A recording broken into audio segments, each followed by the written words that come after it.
Hello good evening friends, I hope आप सभी अच्छे होंगे। So you are all welcome to another lecture of Indian polity. आज जो टॉपिक हमने लिया है इंडियन पॉलिटी में वो है फंडामेंटल राइट्स। आज हम जानेंगे फंडामेंटल राइट्स क्या है, उसकी क्या वैल्यू है, यानी उसके सिग्निफिकेंस के बारे में जानेंगे और उसके क्रिटिसिज्म के बारे में आज हम डिस्कस करेंगे। ये जो टॉपिक है फंडामेंटल राइट, बहुत ही इंपॉर्टेंट टॉपिक है। कई बार इससे क्वेश्चन जो है कॉम्पिटिटिव एग्जाम में पूछे जाते हैं और कोई भी एस्पायरेंट हो, अगर किसी कॉम्पिटिटिव एग्जाम की आप तैयारी कर रहे हो तो आपके लिए ये टॉपिक बहुत इंपॉर्टेंट होने वाला है। और आई होप कि जब भी आप लेक्चर पूरा सुनोगे तो आपके अंदर कोई भी डाउट होगा वो डेफिनेटली क्लियर होगा। So before wasting lot of time हम सीधे टॉपिक पे आते हैं और शुरू करते हैं। तो पहले यहाँ पे बात आती है फंडामेंटल राइट्स की। अगर हम इसकी डेफिनेशन पे जाएंगे तो फंडामेंटल राइट्स का मतलब सीधा सीधा हम ये कहते हैं कि these are those rights which are guaranteed by the constitution of India. यानी ये वो राइट्स हैं जो हमें देता है कॉन्स्टिट्यूशन ऑफ इंडिया, यानी जो भारत का संविधान है या भारत का जो कॉन्स्टिट्यूशन है वो हमें ये राइट देता है, यानी गारंटी करता है आपको ये कुछ राइट्स। अब ये राइट्स देने का क्या मतलब है? अगर हम चाहते हैं कि अपनी ज़िंदगी आराम से जिए, डिग्निटी के साथ जिए, इज़्ज़त के साथ जिए, तो देश में एक पॉलिटिकल डेमोक्रेसी हो, इक्वालिटी हो, कोई भी डिस्क्रिमिनेशन किसी के साथ ना हो, तो इन सब चीज़ों को ध्यान में रखते हुए जब कॉन्स्टिट्यूशन बनाया गया था तो कॉन्स्टिट्यूशन में एक पार्ट थर्ड डाला गया जिसको कहते हैं हम फंडामेंटल राइट्स। तो ये सब उन चीज़ों के लिए बहुत ज़रूरी है। ये तो हो गया इसका थोड़ा बेसिक बैकग्राउंड यानी जानकारी। So these are those right which are guaranteed by the constitution of India. तो इसको कहते हैं हम फंडामेंटल राइट्स। अब इसमें एक और चीज़ आती है कि अगर इनकेस आपका कभी कोई फंडामेंटल राइट वायलेट होता है, ठीक है, तो आप उसमें डायरेक्ट या तो सुप्रीम कोर्ट में जाके या हाई कोर्ट में जाके अपनी रिट पिटिशन फाइल कर सकते हो। तो सुप्रीम कोर्ट में अंडर आर्टिकल 32 और हाई कोर्ट में अंडर आर्टिकल 226 के तहत आप अपनी रिट पिटिशन वहाँ फाइल कर सकते हो। अब हम आगे चलते हैं नेक्स्ट स्लाइड पे। इंट्रोडक्शन। अब ये कॉन्स्टिट्यूशन ऑफ इंडिया में आए कहाँ से? तो ये कहाँ पे है? जैसे मैंने आपको बताया, ये हैं हमारे पार्ट थर्ड में। जो तीसरा पार्ट है कॉन्स्टिट्यूशन ऑफ इंडिया का, उसमें जिक्र किया गया है फंडामेंटल राइट्स का। तो इंट्रोडक्शन हो गए, so they are in the part third of the constitution. Next, genesis. अब अगर हम इसका थोड़ा ओरिजिन यानी हिस्टोरिकल बैकग्राउंड पे जाएं, ओरिजिन पे जाएं, तो इंस्पायर कहाँ से किया गया है इनको? ये किया गया है inspire United state of America से, यानी हमने इनको लिया है यूएसए बिल्स ऑफ राइट्स से लिया है। किनको? फंडामेंटल राइट्स को। इसमें एक आर्टिकल है, बहुत इंपॉर्टेंट आर्टिकल है, बड़ी बार ये पूछा जाता है एग्जाम में क्वेश्चन, वो है आर्टिकल 32। यानी आर्टिकल 32 को जो हमारे बी आर अम्बेडकर हैं वो कहते हैं heart and soul of the constitution. ये कहते हैं कि जो हमारा कॉन्स्टिट्यूशन है ये इसका हार्ट है, यानी दिल, एंड सोल यानी दिल और आत्मा है हमारे कॉन्स्टिट्यूशन की। तो कौन सा आर्टिकल है आपका? आर्टिकल 32। ये किसने कहा था heart and soul of the constitution? ये कहा था हमारे बी आर अम्बेडकर ने, ये कहा था बी आर अम्बेडकर ने। ओके, ये बात कही थी बी आर अम्बेडकर ने। तो अम्बेडकर क्या थे? आज़ाद भारत के पहले लॉ मंत्री भी रहे थे बी आर अम्बेडकर। ओके, और ड्राफ्टिंग कमेटी के ये क्या थे? ये चेयरमैन भी थे, ड्राफ्टिंग कमेटी के ये चेयरमैन भी थे। तो ये दो चीज़ें आपने याद रखनी है। अब आते हैं हम इसकी क्लासिफिकेशन पे, क्लासिफिकेशन ऑफ फंडामेंटल राइट्स। अब फंडामेंटल राइट्स को हम कैसे क्लासीफाई करते हैं? तो पहला हो गया राइट टू इक्वालिटी, बराबरी का हक। आर्टिकल 14 से 18 है। बहुत बार इनको लेके डायरेक्ट क्वेश्चन भी पूछे जाते हैं और कभी कभी इनडायरेक्ट क्वेश्चन पूछे जाते हैं, तो इनको आप याद रखिएगा। तो पहले तो राइट टू इक्वालिटी, सबको बराबरी का हक है। आर्टिकल 14 से 18 तक है, इसमें 14 के बाद 15 आएगा, 16, 17 और 18 आगे हम इसको डिटेल में देखेंगे। फिर आता है राइट टू फ्रीडम, ये हमारा आता है आर्टिकल 19 से लेकर आर्टिकल 22 तक। फिर आता है राइट अगेंस्ट एक्सप्लॉइटेशन, 23 और 24। Right to freedom of religion, ये 25 और 28 के बीच में। फिर आता है कल्चरल एंड एजुकेशनल राइट, ये आता है 29 और 30। और फिर आता है राइट टू प्रॉपर्टी, ये आता है आर्टिकल 31 जिसको डिलीट कर दिया गया। अभी ये कॉन्स्टिट्यूशन का हिस्सा नहीं है, मतलब कॉन्स्टिट्यूशन का हिस्सा है यानी फंडामेंटल राइट्स का ये हिस्सा नहीं है। अभी की डेट में जो राइट टू प्रॉपर्टी है वो एक लीगल राइट है, पहले फंडामेंटल राइट होता था। और फिर क्या हुआ कि 44 अमेंडमेंट लाया गया और उसके तहत इसको डिलीट किया गया। किसको डिलीट किया गया? Right to property. और आज की डेट में ये एक लीगल राइट है। उसके बाद है राइट टू कॉन्स्टिट्यूशनल रेमेडीज, ये है आर्टिकल 32 जिसको बी आर अम्बेडकर ने क्या कहा था? Heart and soul of the constitution. तो ये तो होगी इनकी क्लासिफिकेशन, इनको हम डिटेल में आगे देखेंगे। जैसे राइट टू प्रॉपर्टी, जिसमें मैंने आपको पहले कहा ओरिजिनली गारंटेड बाय आर्टिकल 31, तो 31 के तहत गारंटी किया जाता था। उसके बाद 44 कॉन्स्टिट्यूशनल अमेंडमेंट एक्ट लाया गया 1978 में, और इस आर्टिकल को डिलीट किया गया। अभी की डेट में ये क्या है, ये एक लीगल राइट है, ठीक है, यानी ये आपका लीगल राइट है। राइट टू प्रॉपर्टी क्या है, वो एक लीगल राइट है। तो कोई अब आपसे ये कहीं क्वेश्चन बहुत बार पूछा जाता है कि जो राइट टू प्रॉपर्टी है क्या है, फंडामेंटल राइट है या लीगल राइट है, तो ये जो है वो एक लीगल राइट है। और डिफरेंस क्या है फिर फंडामेंटल राइट और लीगल राइट में, देखिए इसमें एक बहुत ही आसान सा डिफरेंस ये है कि जो फंडामेंटल राइट है ये डायरेक्ट हमें गारंटी कौन करता है, कॉन्स्टिट्यूशन ऑफ इंडिया, ठीक है, ये राइट्स लिखे गए हैं। जो ये लीगल राइट्स होते हैं, तो लीगल राइट्स आते हैं लेजिस्लेटर के जरिए, ठीक है, स्टैचूज के जरिए, यानी इनको बाद में बनाया जाता है। और अगर कोई लीगल राइट को हटाना होगा तो कभी भी कानून में आराम से बदलाव किया जा सकता है, इसको हटाया जा सकता है। लेकिन अगर फंडामेंटल राइट्स को हटाना होगा, चेंज करना होगा, तो इसके लिए क्या करना पड़ता है, इसके लिए लाना पड़ता है कॉन्स्टिट्यूशनल अमेंडमेंट एक्ट, यानी पार्लियामेंट में आपको बिल लाना है under article 368, constitutional amendment bill लाना है। उसके बाद फंडामेंटल राइट्स को एब्रोगेट किया जा सकता है। लेकिन उसमें भी एक सुप्रीम कोर्ट का केस है, बहुत ही फेमस केस है, वो केशवानंद भारती केस है, जिसमें ये बताया गया है basic structure of Indian constitution की बात की गई है। मतलब आप कोई भी फंडामेंटल राइट जो है उसको एब्रोगेट कर सकते हो, चेंज कर सकते हो, लेकिन जो बेसिक स्ट्रक्चर है कॉन्स्टिट्यूशन का उसको बदला नहीं जा सकता। ये सुप्रीम कोर्ट की जजमेंट है। तो फंडामेंटल राइट्स को बदलना आसान नहीं होता है, वो गारंटी करता है हमें कॉन्स्टिट्यूशन ऑफ द इंडिया, जबकि जो लीगल राइट्स हों उनको आराम से बदला जा सकता है।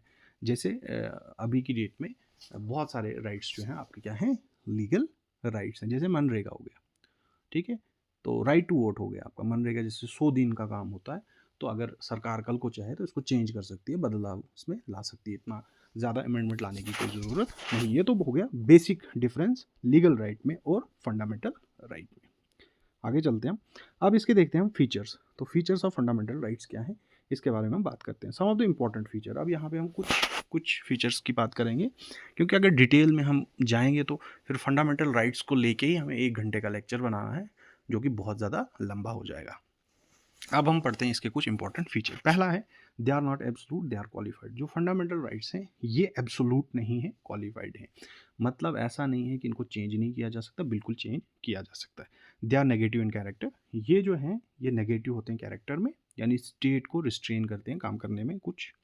They are not sacrosanct are permanent, यानी फंडामेंटल राइट्स जो हैं ये कोई ऐसा नहीं है कि ये परमानेंट हैं, ठीक है, इनको बदला जा सकता है। जैसे राइट टू प्रॉपर्टी पहले क्या था, फंडामेंटल राइट था, उसके बाद 44 अमेंडमेंट लाया और उसको चेंज किया गया। They can be amended bye constitutional amendment, लेकिन फंडामेंटल राइट को बदलने के लिए हमें लाना पड़ता है कॉन्स्टिट्यूशनल अमेंडमेंट बिल, जो किसके तहत आता है, आर्टिकल 368 के तहत। They can be suspended during national emergency, अगर देश में कहीं नेशनल इमरजेंसी लग जाए तो उनको सस्पेंड किया जा सकता है, आपका कोई भी फंडामेंटल राइट तब नहीं होगा। लेकिन एक्सेप्ट आर्टिकल 20 एंड 21, ये तब भी रहेंगे। कौन कौन से, आर्टिकल 20 और article 21। Application of fundamental right to arm forces and paramilitary forces is restricted under article 33। और कुछ फंडामेंटल राइट्स जो हैं हमारी जो आर्म फोर्सेज हैं या पैरामिलिट्री फोर्सेज हैं उनके लिए रिस्ट्रिक्ट किए गए हैं। तो ये हो गए इसके इंपॉर्टेंट फीचर्स। ओके, अब हम चलते हैं आगे। Fundamental right availables only to citizen, बहुत बार क्वेश्चन पूछा जाता है एग्जाम में काफ़ी बार, कौन से ऐसे फंडामेंटल राइट्स हैं जो खाली यहाँ देश के सिटीजन्स को मिलते हैं। कौन कौन से उसमें, आर्टिकल 15, 16, 19, 29 और 13 को आप याद रखेगा, बहुत इंपॉर्टेंट है। बहुत बार पूछते हैं कि कौन से ऐसे फंडामेंटल राइट्स हैं जो खाली यहाँ के जो सिटीजन्स हैं उनको मिलते हैं, फॉरेनर्स को नहीं मिलते हैं। आर्टिकल 15 है, 15 क्या डील करता है, ये डील करता है कि no discrimination on the base of caste creed, उसकी बात करता है, किसी के साथ कोई भेदभाव नहीं हो। 16 डील करता है एम्प्लॉयमेंट को लेके, आपकी जॉब्स को लेके, कि यहाँ के जो सिटीजन्स होंगे, कहाँ के सिटीजन, इंडिया के जो सिटीजन होंगे तो उनको अधिकार होगा नौकरियों का। आर्टिकल 19 फ्रीडम की बात करता है, फ्रीडम ऑफ स्पीच एक्सप्रेशन इसमें आता है। और 29 और 30 जो है ये बात करते हैं कल्चरल और माइनॉरिटी राइट्स की। तो ये आप याद रखिए, 15, 16, 19 और 29 ये ऐसे राइट्स हैं जो किसको अवेलेबल होते हैं, जो यहाँ के सिटीजन्स हैं। Okay, fundamental rights available to all person including foreigners, तो ये ऐसे हैं जो सबको अवेलेबल हैं, चाहे वो यहाँ के सिटीजन्स हों या फॉरेनर्स हों, तो ये दोनों के लिए हो गए। नेक्स्ट, अब डिटेल एक्सप्लेनेशन फंडामेंटल राइट 14 से 18। पहला मैंने आपको कहा था राइट टू इक्वालिटी। अब इसमें 14 से 18 के बीच में कौन कौन से राइट आते हैं। पहला आता है article 14, equality before law and equal protection of law, यानी कानून के सामने सब बराबर हैं, कोई छोटा बड़ा नहीं है। Article 15, prohibition of discrimination on ground of religion, race, caste, sex और प्लेस ऑफ बर्थ। कोई भी डिस्क्रिमिनेशन किसी के साथ नहीं होगी, कोई भेदभाव नहीं होगा मजहब की बेस पे, कास्ट की बेस पे या जेंडर की बेस पे कोई भी भेदभाव नहीं होगा। आर्टिकल 16 ये डील करता है एम्प्लॉयमेंट, नौकरी के रिलेटेड। और आर्टिकल 17 एबोलिशन ऑफ अनटचेबिलिटी की बात करता है। और 18 क्या डील करता है, एबोलिशन ऑफ टाइटल्स की बात करता है। ये तो हो गए आपके राइट टू इक्वालिटी, इनको आप याद रख सकते हो, नोट डाउन कर सकते हो। ओके, फिर हमारे आते हैं राइट टू फ्रीडम, जैसे 19 से 22, इसमें कौन कौन सा आता है। 19 में आता है 6 फ्रीडम इंक्लूडिंग स्पीच, इसमें 6 आर्टिकल्स आते हैं freedom of speech, freedom of expression को लेके। उसके अलावा फ्रीडम ऑफ प्रेस आता है इसमें, फ्रीडम ऑफ मूवमेंट, कहीं यहाँ से वहाँ जाने का अधिकार, तो ये सब आता है आर्टिकल 19 के तहत। 20 आपको डिफाइन करता है protection in respect of conviction for offences, यानी अगर कोई ऑफेंस करता है, अगर किसी ऑफेंस में आपको कन्विक्ट किया जाता है तो आपको उसकी सज़ा एक बार होगी, यानी आपको दो बार उसकी सज़ा नहीं होगी। आर्टिकल 21 डील करता है protection of life and personal liberty, बहुत ही इंपॉर्टेंट राइट है ये डील करता है protection of life and personal liberties. तो 21 में बहुत सारे और भी राइट्स हैं, जैसे आपका इसमें प्राइवेसी का भी आता है, ठीक है, तो वो भी बहुत बार पूछा जाता है कि ये राइट टू प्राइवेसी जो है ये किस आर्टिकल के एम्बेट में आता है, तो वो आता है 21। और इसमें एक और है 21A भी है, यानी वो है राइट टू एजुकेशन, उसको भी आप नोट डाउन कर सकते हो। ओके, फिर आता है हमारा आर्टिकल 22, ये डील करता है protection against arrest and detention, यानी आपको प्रोटेक्ट करता है किससे, अरेस्ट होने से और कभी भी आपको डिटेन ना किया जाए, ठीक है, protection against arrest and detention. तो ये हो गए आपके राइट टू फ्रीडम में 4 आर्टिकल। फिर आते हैं हमारे पास राइट अगेंस्ट एक्सप्लॉयटेशन, इसमें 2 आर्टिकल हैं, आर्टिकल 23 और आर्टिकल 24। तो 23 डील करता है प्रोहिबिटेशन of trafficking in human beings and force labour, यानी कहीं पे भी आप फोर्स लेबर नहीं करा सकते हो, ज़बरदस्ती काम नहीं करा सकते हो किसी से। और 24 डील करता है कि जो बच्चे हैं उनको फैक्ट्रीज में आप एम्प्लॉयमेंट नहीं दे सकते हो अंडर आर्टिकल 24, यानी ये प्रोहिबिट किया गया है। तो ये 2 आर्टिकल हैं राइट अगेंस्ट एक्सप्लॉयटेशन, 23 और 24, यू कैन नोट डाउन। फिर हमारा आता है right to freedom of religion, यहाँ पर रिलीजन में हमारा 25 है, 26, 23 और 28। तो 25 क्या कहता है, freedom of consign in free profession practice propagation of religion, कोई भी धर्म को आप मान सकते हो, उसको फॉलो कर सकते हो।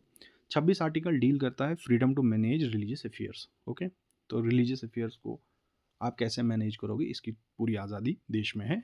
27वां डील करता है freedom from taxation for promoting any religion, ये बहुत बार पूछा जाता है कि जब अगर हम किसी रिलीजन को प्रमोट करते हैं तो उसके लिए कोई टैक्सेशन वगैरह, आपको टैक्स वगैरह नहीं देना है, तो ये डील करता है आर्टिकल 27, बहुत इंपॉर्टेंट है ये, किसमें आता है, ये right to freedom of religion में आता है। 28वां डील करता है freedom from religious instruction in state funded institution. अब बहुत सारे इंस्टीट्यूट होते हैं जो स्टेट फंडेड होते हैं, जैसे सरकारी स्कूल हो गए, कॉलेजेस हो गए, तो वहाँ पे रिलीजियस इंस्ट्रक्शन देना कोई ज़रूरी नहीं है, मतलब फ्रीडम है उन चीज़ों से। तो ये हो गए आपके right to freedom of religion, यानी 24 से 28। अगला हमारा आता है इसमें कल्चरल एंड एजुकेशनल राइट, यानी ये ऐसे राइट हैं जो किनको मिलते हैं, सिटीजन्स को ही मिलते हैं, फॉरेनर्स को नहीं मिलते, जो हम पहले डिस्कस कर चुके हैं। इसमें 29 है protection of interest of minorities, जो इस देश में माइनॉरिटीज़ हैं उनको कैसे प्रोटेक्ट किया जाए, उनका कैसे वेलफेयर किया जाए, डेवलपमेंट की जाए, उसको ये डील करता है आर्टिकल 29। उसके अलावा आर्टिकल 30 है, ये डील करता है right of minority to establish and administrate educational institution, यानी उनको हक है जो माइनॉरिटीज़ हैं वो अपने हिसाब से एजुकेशनल इंस्टीट्यूशंस जो हैं उनको एस्टैब्लिश कर सकते हैं, बना सकते हैं और उनको रन भी किया जा सकता है। तो ये तो हो गई डिटेल में, हमने इनको अच्छे से देख लिया जितने भी फंडामेंटल राइट्स हैं। नेक्स्ट हम देखते हैं, जी हाँ, तो इसके अलावा इसमें क्या है, जी हाँ, ये आपका आता है आर्टिकल 32, जिसके लिए हमने अलग से एक वीडियो बनाई है।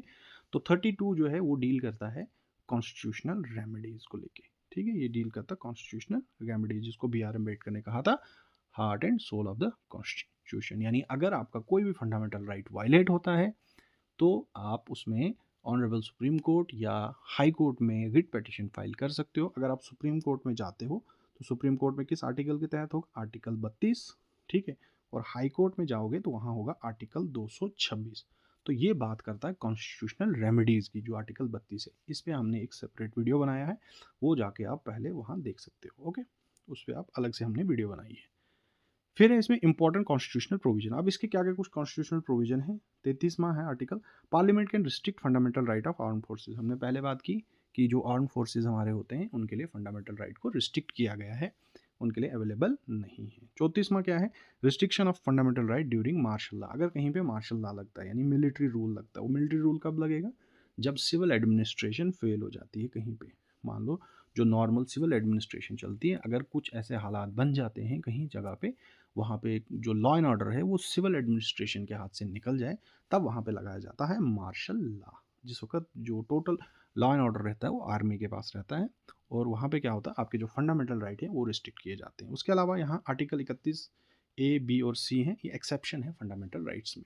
तो इसमें ज़्यादा टेक्निकल डिटेल्स में नहीं जाने की ज़रूरत नहीं। हाँ, इतना था इसमें कि कभी कभी कुछ ऐसे राइट्स, मतलब ऐसे कानून बनाए गए थे पार्लियामेंट के द्वारा, जो 31A, 31B और 31C के तहत बनाए गए थे, जिसमें क्या था कि अगर वो किसी भी फंडामेंटल राइट को वायलेट करते हैं फिर भी वो कानून जो है वैलिड होते थे। यानी ये कुछ एक्सेप्शंस एंड मॉडिफिकेशन है। इसमें फिर 1973 में 73 में सुप्रीम कोर्ट की एक रूलिंग आई, तो उसके बाद बहुत सारी इसमें जो है बदलाव आए। तो ये कुछ एक्सेप्शंस हैं, तो इसमें ज़्यादा डिटेल में जाने की ज़रूरत नहीं है, ओके। इसके बाद हमारा थोड़ा क्रिटिसिज्म की बात हुई है। तो क्रिटिसिज्म, हाँ, क्रिटिसिज्म में यहाँ पे आर्टिकल 22 को क्रिटिसाइज़ किया गया है, यानी जो बात करता है प्रिवेंटिव डिटेंशन की बात करता है, ठीक है।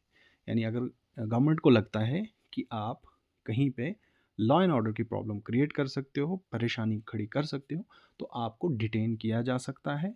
मतलब डिटेंशन का मतलब ये है कि आपको डिटेन किया जाएगा और आपका मुकदमा नहीं चलेगा, यानी सुनवाई नहीं होगी, ठीक है। तो इसको कहते हैं प्रिवेंटिव डिटेंशन। मतलब इससे पहले कि आप लॉ एंड ऑर्डर बिगाड़ो, सरकार के लिए कोई मुसीबत खड़ी करो, सरकार आपको जेल में डाल सकती है। सिंपल वर्ड्स में इसको ये कह सकते हैं प्रिवेंटिव डिटेंशन, यानी आर्टिकल 22। तो ये क्रिटिसिज्म में आता है। उसके अलावा जसपाल रॉय कपूर ये कहते हैं फंडामेंटल राइट्स होने चाहिए थे लिमिटेशन ऑन पार्लियामेंट्री सॉवरेंटी, यानी जो पार्लियामेंट्री सॉवरेंटी है इस पे ये लिमिटेशन है, okay. They are not properly ये दिए गए नहीं हैं, यानी ये लिमिटेशन है। किस पे लिमिटेशन है, पार्लियामेंट्री सॉवरेंटी पे लिमिटेशन है। तो ये तो इसके क्रिटिसिज्म है। आगे जो हमने फंडामेंटल राइट्स को लेके अलग से एक वीडियो बनाया है पार्ट 2, इसमें और हम डिटेल में फंडामेंटल राइट्स के क्रिटिसिज्म जो है उनको डिस्कस करेंगे। और उसके अलावा PYQs, ये जो वीडियो लेक्चर ख़त्म होगा तो इसके बाद हमने फंडामेंटल राइट्स को लेके PYQs की एक सीरीज़ लाई है। ये वो क्वेश्चंस होंगे जो प्रीवियस ईयर्स में जितने कॉम्पिटिटिव एग्ज़ाम्स हैं उनमें ये क्वेश्चंस पूछे गए हैं, चाहे वो UGC नेट को लेके हो या Jammu Kashmir public service commission हो, JKSSB हो, कहीं पे भी जो ये क्वेश्चंस पूछे गए हैं उनको हम डिस्कस करेंगे डिटेल में। हर क्वेश्चन को हम डिस्कस करेंगे जिससे आपका फ़ायदा हो, और आप जब एग्ज़ाम में अपियर होंगे तो आपको ये आइडिया होगा कि किस तरह के क्वेश्चंस वहाँ पे पूछे जाते हैं। सो थैंक यू, मिलते हैं अगले लेक्चर में। थैंक्स।